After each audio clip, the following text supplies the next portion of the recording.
बिस्मिल्लाहिर्रहमानिर्रहीम। नाजरीन, पाकिस्तान किसान टीवी के साथ मैं हूं आपका मेज़बान मियां तसव्वुर एजाज़। दोस्तों, सबसे पहली तो बात यह है कि जो भी बात इंशाल्लाह ताला इस चैनल पे होगी वो उसको आप अपने फार्मिंग के अंदर प्रैक्टिकली जो है ना आप उसको इस्तेमाल कर सकेंगे और इंशाल्लाह ताला उससे आपको बहुत ज़्यादा फ़ायदा मिलेगा। तो दोस्तों, बहुत सारे दोस्तों ने ये रिक्वेस्ट की है कि जो पनीरी की काश्त जो है, मुंजी की काश्त के लिए जो सबसे पहला स्टेप है पनीरी की काश्त, उसके ऊपर एक प्रोग्राम जो है ना रिकॉर्ड करें। तो बहुत शुक्रिया उन दोस्तों का। आज हमारा जो प्रोग्राम है वो पनीरी के ऊपर है कि पनीरी का बेड किस तरह से तैयार करना है, पनीरी का जो सीड है वो कितना डालना है और उसको पानी किस तरीक़ाकार से लगाने हैं, और उसको अगर आपने फर्टिलाइज़र देनी है तो वो किस तरीक़ाकार से देनी है, और अगर आपने कोई हर्बिसाइड इस्तेमाल करना है तो वो किस तरीक़ाकार से इस्तेमाल करना है। सबसे पहले हम बात करेंगे बेड की तैयारी की। इससे पहले दोस्तों, अगर आपने हमारे चैनल को सब्सक्राइब नहीं किया तो अभी चैनल को सब्सक्राइब करें, वीडियो को लाइक करें, मुकम्मल देखें और दूसरों तक शेयर ज़रूर करें। तो दोस्तों, सबसे पहले ये बेड की तैयारी। जिस तरह ये मेरा एक तकरीबन ये एक 26 से 27 मरला यानी कि एक कनाल से ऊपर जगह है, जिसके मैं एक किनारे पे खड़ा हूँ, और ये हाइब्रिड LP2 की जो है ना मेरे पास ये पनीरी है मेरी ज़ाती।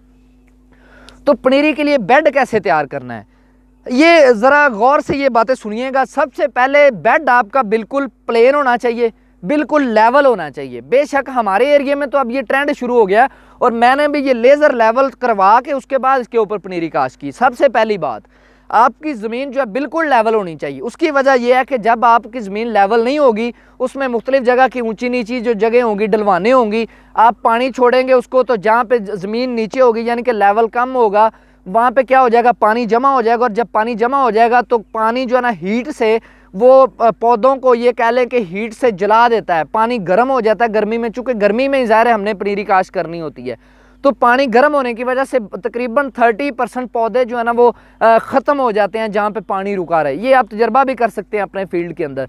तो इसका मतलब ये है कि अब जो जगह पानी जहाँ पे कम मिलेगा वो भी जो है ना अच्छे तरीके से ग्रोथ नहीं करेंगे, वो भी कद में छोटी रह जाएंगी, उनकी जो है ना हेल्थ भी अच्छी नहीं होगी। तो उनको भी आप जो है ना प्लांटेशन के लिए मुंजी काश्त करने के लिए आप उसको काश्त नहीं कर सकेंगे। तो इसका मतलब है कि सबसे पहली जो बात है वो आपकी ज़मीन लेवल होनी चाहिए। ज़मीन लेवल होने के बाद अब ये जो काम है आपने 1 माह पनीरी काश्त करने से 1 माह पहले करना है।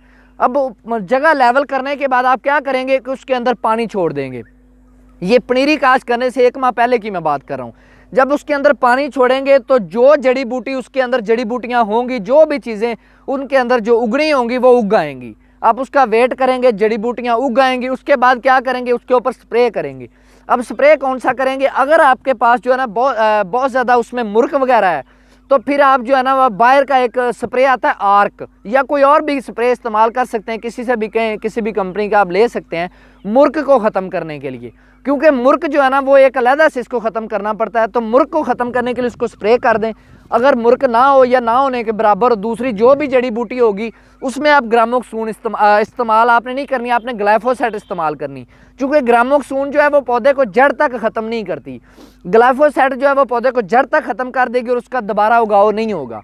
अब ये सारी जड़ी बूटियाँ मारने के बाद दोबारा से आप क्या करेंगे, उस बेड को साफ़ करेंगे। उस बेड को साफ़ करके अब जो भी आप पनीरी काश्त करेंगे उस बेड के ऊपर कोई जड़ी बूटी नहीं उगेगी। अब आपने करना क्या, पनीरी काश्त करने के अब 2 तरीके जो जनरली इस्तेमाल होते हैं। मशीनरी के लिए तो और बहुत सारे तरीके हैं, जिस तरह कारपेट के ऊपर, शापर के ऊपर बहुत सारे तरीके हैं। वो मशीन वाले जो है ना या मशीनरी तरीके से अगर आपने मुंजी काश्त करनी हो तो वो उसमें इस्तेमाल होते हैं। लेकिन जनरल जो कन्वेंशनल जो रवायती तरीका है उसमें 2 तरीके हैं। एक तरीका ये है कि आप रूढ़ी के बगैर यानी कि जो आप डालते हैं वेस्ट वगैरह, मन्योर वगैरह, एनिमल वेस्ट वगैरह जिसको रूढ़ी कहते हैं, अगर आप वो डालते हैं एक तो वो तरीका है। दूसरा उसके बगैर का तरीका है। अगर आपने उसके बगैर काश्त करनी तो आप क्या करेंगे, जड़ी बूटियाँ वगैरह ख़त्म हो गई, जब आपका टाइम आ गया तो उसमें आप क्या करेंगे, पानी जो है ना पानी उस क्यारी के अंदर छोड़ के, पानी जब छोड़ेंगे तो उसको थोड़ा बहुत उसको पानी को हिलाएंगे। कोई लकड़ी लेके उसके अंदर प्लेन लकड़ी जो उसके अंदर जो है ना खराशे ना डाले और खड्डे ना डाले, उसके अंदर जो है ना थोड़ी सी घुमाएंगे ताकि मिट्टी उसके अंदर उभर आए। जब मिट्टी उभर आए और पीछे से पानी बंद कर दें, पानी बंद करने के बाद उसको छटा देना शुरू कर दें।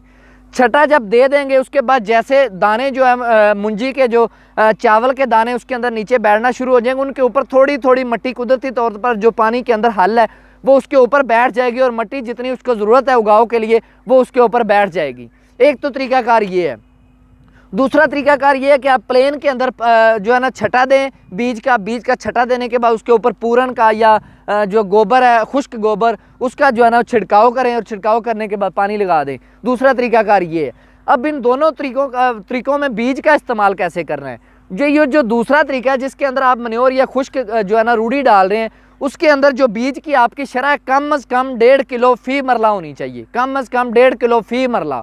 कोई भी आप मुंजी काश्त कर रहे हैं, बेशक कोई हाइब्रिड है या कोई 82 की है या सुपरी की है या बासमती की है, कोई भी मुंजी आप काश्त कर रहे हैं, उसकी पनीरी के लिए आपने 1.5 किलो कम अज़ कम जो है ना रूढ़ी जिसमें इस्तेमाल कर रहे हैं उसमें 1.5 किलो सीड जो है ना फी मरला डालना है। और अगर आप रूढ़ी नहीं इस्तेमाल कर रहे, प्लेन बीज रहे हैं, बगैर रूढ़ी के जो है ना काश्त कर रहे हैं पनीरी, तो उसमें आपने 2 किलो बीज लाजमी डालना है, क्योंकि इस तरीकाकार के अंदर जो उगाव की शरह है वो तकरीबन 80% है और जो रूढ़ी वाला तरीकाकार है उसके अंदर जो उगाव की शरह है वो 90 से 95% है, तो उसमें पौधों की जो है ना तादाद कम हो जाती है। तो अब 1 एकड़ के लिए पनीरी हमें कितनी चाहिए, जो है ना पनीरी कितनी चाहिए 1 एकड़ के लिए? 1 एकड़ के लिए आपको कम अज़ कम 5 किलो और ज़्यादा से ज़्यादा 6 किलो सीड चाहिए होता है।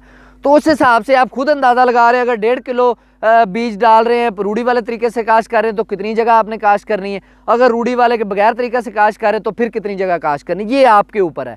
अब दूसरी चीज़, इसको पानी किस तरीक़ेकार से लगाना है। पानी इंतहाई अहम है क्योंकि बहुत ज़्यादा गर्मी होती है, तो इस गर्मी के अंदर जो है ना पानी की बहुत ज़्यादा अहमियत है। पानी आपने बेशक आप रोज़ाना छोड़ दें पानी, या एक दिन छोड़ के एक दिन पानी लगाएं, लेकिन बिल्कुल पतला सा हल्का सा पानी लगाना है। जैसे ही पानी फील्ड के अंदर फिर जाए आपने पीछे से बंद कर देना है, और ये पानी हमेशा सेकंड टाइम लगाना है, यानी कि शाम से को आधा घंटा या पौना घंटा पहले।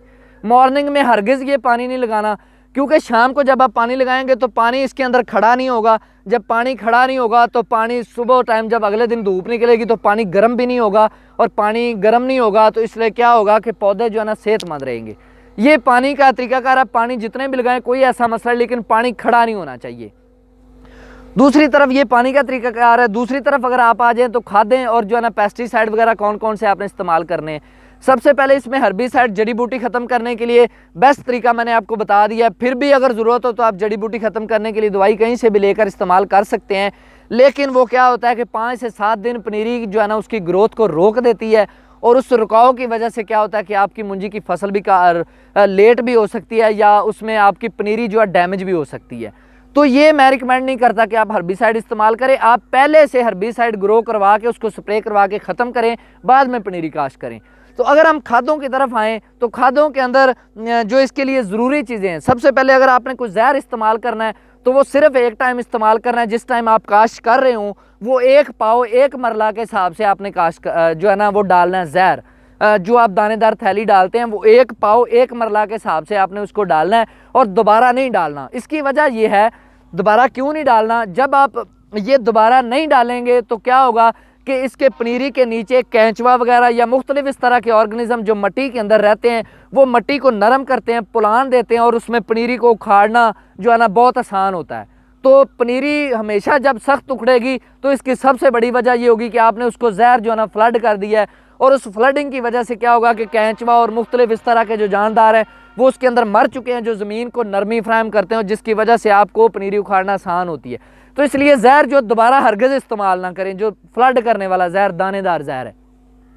दूसरी जो चीज़ है, इसके ऊपर जो कीड़ी वगैरह का इसको बहुत कम अटैक होता है। सुंडी का अगर हो जाए तो हल्का सा स्प्रे कर दें, कोई भी लेके 10 से 15 ml जो है ना वो एक टैंकी में डाल के वो स्प्रे कर दें।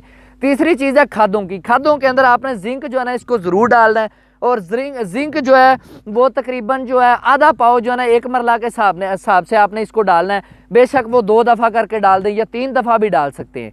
और डीएपी जो है ना वो तकरीबन जो है ना ये कह लें कि 1.5 पाव या आधा किलो 1 मरला के हिसाब से आपने डीएपी डालनी है, और वो काश्त के वक्त डालनी है आपने। उसके बाद अगर यूरिया की तरफ आए तो यूरिया आप 2 से 3 दफ़ा डाल सकते हैं, और यूरिया की जो मिकदार है वो भी ज़्यादा से ज़्यादा आधा पाव 1 मरले के लिए होनी चाहिए, यानी कि 4 मरलों के लिए 1 kg यूरिया आपने डालनी है, और दोबारा 4 दिन से पहले यूरिया आपने नहीं डालनी।